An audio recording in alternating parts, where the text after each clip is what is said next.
Thank you everyone for inviting me to talk. And today I'd like to talk to you about a new ecosystem that's a favorite of mine, hydraulically fractured shale wells and the microbial communities that live in them and their interactions. We've all heard a lot more about hydraulic fracturing in the last few years. It's become rather prevalent across the United States. In fact, it supplies the United States with approximately 30% of its energy needs currently. This map is showing you current shale plays where hydraulic fracturing occurs. And today I'm going to focus on two specific formations in the Appalachian Basin, denoted here by stars, specifically the Utica and Marcellus formations. So what is hydraulic fracturing? Hydraulic fracturing is the high-pressure injection of water, chemicals, and sand deep into the subsurface, kilometers deep. This high-pressure injection fractures the shale, releasing hydrocarbons, which are collected at the surface. It's these surface samples that we collect and extract DNA from for our metagenomic analyses. It's important to note that fracking actually provides the physical space, the nutrients, and surface-derived microbes that colonize and create this new ecosystem. It's hydrocarbon-rich, it's anaerobic, and it's characterized by extremely high temperatures, pressures, and salinities. Ecologically, this is a very interesting ecosystem to me because after the fracking process, this ecosystem is essentially closed. There's emigration out when we collect fluids at the surface, but there's no longer any more immigration. Unlike the soil ecosystem Mary was talking about earlier, we're divorced from primary productivity, and we do not find any eukaryotes. Of these constraints, high pressure, temperature, and salinity, we find that salinity is the strongest controller of microbial communities. Here on the left, I'm showing you a conductivity graph of multiple shale wells through time, and this arrow is pointing to the Marcellus and Utica formation measurements, where the salinity is the highest. This exceeds even the salinity of the Great Salt Lake. How do microbes cope with this high salinity? One of the main methods is to through the uptake or production of osmoprotectants. A key osmoprotectant that we've identified in this ecosystem is glycine butane. And on the right, I'm showing you a strong, significant correlation between measured glycine butane concentrations and chloride levels in these wells. This high salinity is such a strong constraint on microbial communities that if you look at the NMDS on the left, you can see that despite quite different input or injected communities into these wells, after about 50 days, when the salinity increases, the microbial communities converge into a similar community structure. In the Appalachian Basin, on the right-hand side, I'm showing you the percentage of wells that these specific microbes have been detected in. Especially important in my talk today are Halanerobium, which is found in every well we've sampled to date, and methanohalophilus, a methanogen that uses methylamine substrates to create methane. Now, these hydraulically fractured wells are impossible to manipulate or do experiments on actually in the field. And so we brought this back into the lab and performed a laboratory incubation. And as an inoculum, we used a fluid from a Utica well 96 days after the hydraulic fracturing process as a starting point. We incubated these with 3 different treatments, one which just had the produced fluids alone, which were collected at the wellhead. One treatment had glycine butane added alone, and the third treatment had both those produced fluids from the well and glycine butane. On the right-hand side, I'm showing you the different sampling time points we took. T0, when we first started this incubation, this experiment. The middle time point, where the cell density was the highest, and the final time point where we started to detect the production of methane. And all of these samples were analyzed using gas chromatography, NMR for metabolites, proteomics, and metagenomics. Now, using the proteomics and metabolomics analyses in stoichiometry, we found that strikingly 74% of this glycine betaine, which we thought was primarily being used as an osmoprotectant, was actually converted to trimethylamine. This is the most important substrate for methanogenesis in these wells, and furthermore, 96% of the trimethylamine was subsequently converted to methane. We also use these proteomics and metabolomic data to create a metabolic network with all of the microorganisms we found in this experiment. And one of the things we identified was that Stickland reactions, the fermentation of amino acids, was especially important, highlighted here in the network. When we look at the entire network, even this simple, relatively simple microbial community with 4 core members have both mutualistic and competitive interactions. Mutualistic, where the degradation of a compound by one organism provides a substrate for the other, and competitive, where they both compete for limiting, identical limiting resources. Now, taking this laboratory experiment back out to the field, we found that collectively in all of our samples in the Appalachian Basin, simply by using the abundance of these genotypes, we could predict up to 50% of the metabolites in the field, indicating that this experiment in the laboratory was actually indicative of what was happening in the field. This includes methanogenic substrates and those Stickland compounds used in the fermentation reactions.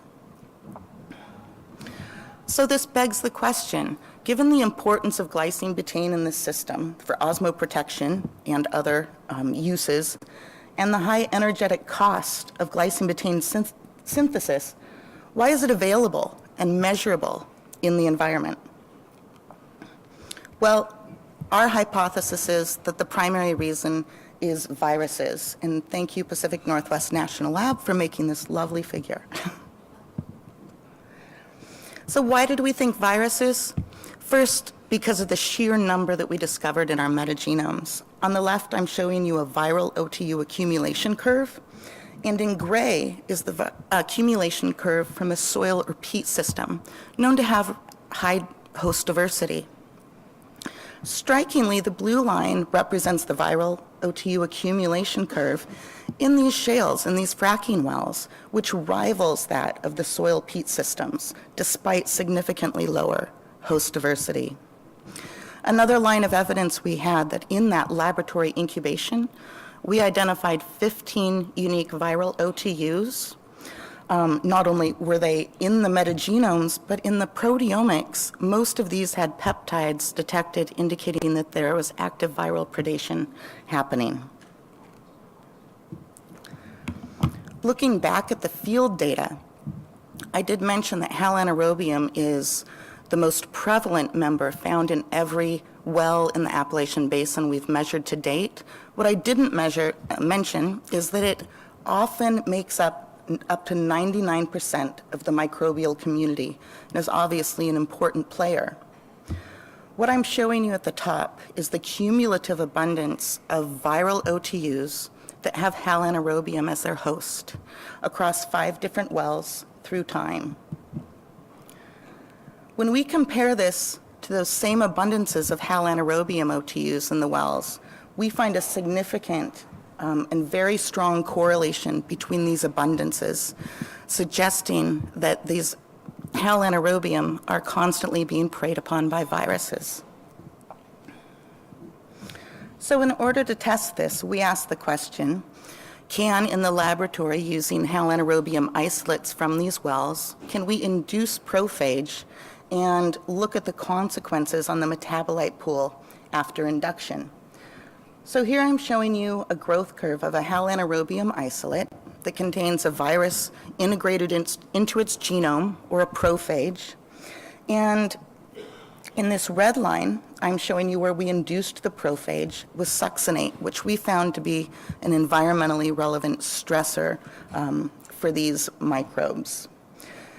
you can see that after the induction point at about 72 hours, there's a steep decline in the Halanerobium cell abundance. And at about 90 hours, we took samples for SEM analysis and were able to capture at the top a Halanerobium cell lysine ejecting viral particles, as well as on the bottom multiple free viral particles available in the media. To answer our question about the metabolites, we also took samples of the media before and after the induction. In purple, I'm showing you the pre-induction concentrations, and in green, I'm showing you the post-induction concentrations. Interestingly, of the metabolites released, the ones with the stars, these are compounds involved in those stickland amino acid fermentations that I highlighted in that metabolic network before. So collectively, these data suggest to us that viral predation is an essential part of allowing these microbes to persist in their interconnected metabolisms.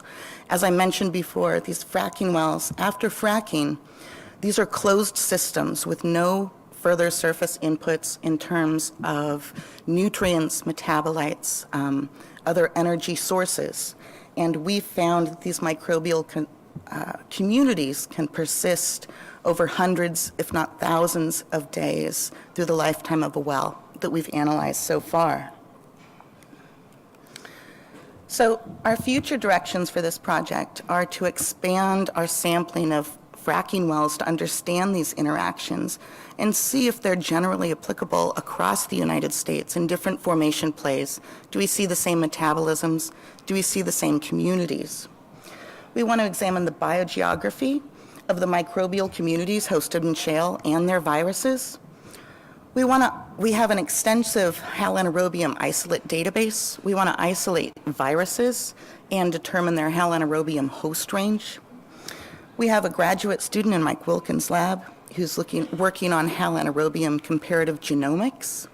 And our overarching goal is to understand the biotic and abiotic interactions that allow these microbes to persist in these novel engineered ecosystems in the deep subsurface. I would, of course, like to thank everyone who's giving us funding support, especially JGI and EMSL. I'd like to acknowledge my PIs, Kelly Wrighton and Mike Wilkins. Michaela Borton's a graduate student in Kelly Wrighton's lab who contributed significantly to the work that I presented today. And of course, I could not have done this without our key DOE user facility collaborators, Simon Rue, Mary Lipton, and David Hoyt. I hope that wasn't too much data in a very short amount of time, so let me know if you have any questions.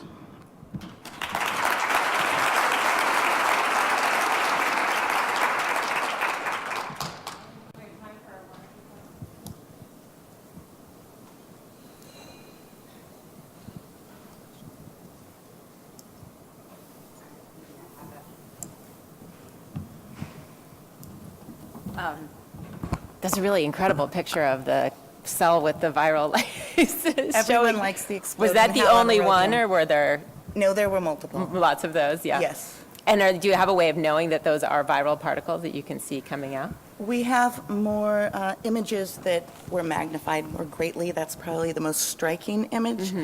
These are not canonical viruses. That prophage that we found in the Halanerobium was not similar to any reference sequence, and actually was not identified through bioinformatic means. We found that prophage because every once in a while our Halanerobium pure culture would just crash.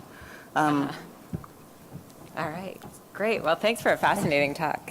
Give another hand.